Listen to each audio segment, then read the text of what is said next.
Ένα όμορφο και λαμπερό χαμόγελο προσδίδει γοητεία και ανεβάζει την ψυχολογία μας. Είναι λογικό λοιπόν τα τελευταία χρόνια να έχει παρατηρηθεί μια στροφή στις απαιτήσεις του κοινού προς την αισθητική οδοντιατρική. Η πιο συχνή εφαρμογή της αισθητικής οδοντιατρικής είναι η λεύκανση. Η λεύκανση είναι η τεχνική που μας επιτρέπει να αποκτήσουμε λευκότερα δόντια. Είναι μια ανώδυνη, απλή και γρήγορη διαδικασία προσιτή σε όλους μας. Υπάρχουν πολλοί παράγοντες που προκαλούν δυσχρωμία στα δόντια. Οι πιο συνηθισμένοι είναι η κατανάλωση τροφών και ποτών με έντονες χρωστικές ουσίες όπως καφές, μαύρο τσάι, κόκκινο κρασί, το κάπνισμα και οι τυχόν τραυματισμοί των δοντιών.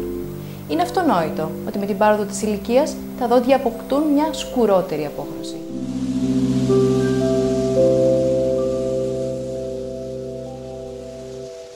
Η λεύκανση είναι η τεχνική της εφαρμογής ενός λευκαντικού παράγοντα σε μορφή ζελέ πάνω στα δόντια που απελευθερώνει οξυγόνο, το οποίο εισέρχεται στην αδαμαντίνη και την οδοντίνη των δοντιών προκαλώντας τον αποχρωματισμό τους.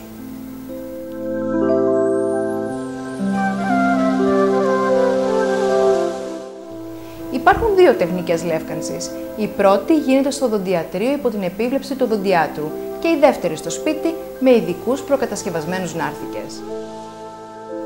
Ο οδοντίατρος είναι εκείνος που θα μας προτείνει την καταλληλότερη για εμάς τεχνική ανάλογα με το είδος και την έκταση της δυσχρωμίας, την ποιότητα των δοντιών και τυχόν προϋπάρχουσα ευαισθησία.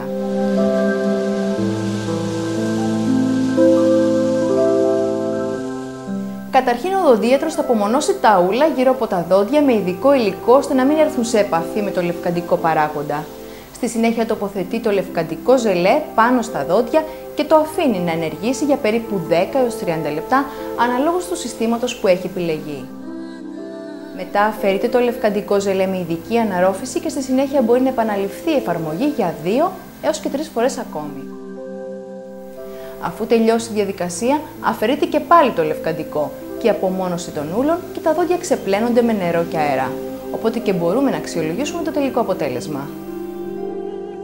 Η λεύκανση στο οδοντιατρίο είναι μια άμεση και γρήγορη μέθοδος και δίνει τη δυνατότητα στον οδοντίατρο να ελέγχει εξ ολοκλήρου τη διαδικασία.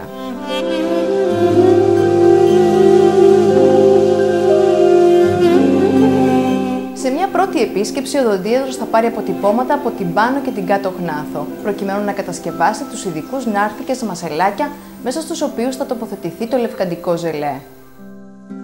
Σε ένα δεύτερο ραντεβού, μας παραδίδει τους νάρθηκες μαζί με το λευκαντικό σύστημα που έχει επιλεγεί, ανάλογα με τις προσωπικές μας ιδιαιτερότητες, όπως είναι ο διαθέσιμος χρόνος, η ευχέρεια χρήσης, η ευαισθησία των δοντιών και η ένταση της δυσχρωμίας.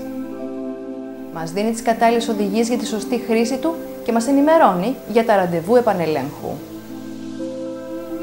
Τοποθετούμε την κατάλληλη ποσότητα υλικού στους νάρθηκες και τους φοράμε στο στόμα για το προτινόμενο χρόνο.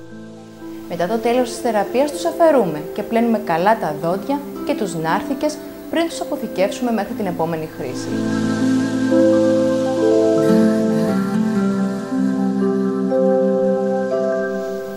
Για ακόμη καλύτερα και μονιμότερα αποτελέσματα, ο οδοντίατρος μπορεί να μας προτείνει το συνδυασμό των δύο τεχνικών.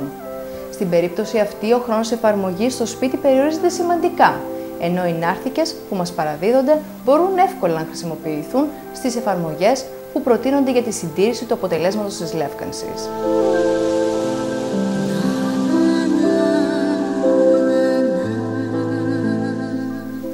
Η χρήση των σύγχρονων λευκαντικών παραγόντων είναι απόλυτα ασφαλής διαδικασία, εφόσον γίνεται με την κατάλληλη επίβλεψη του οδοντιάτρου.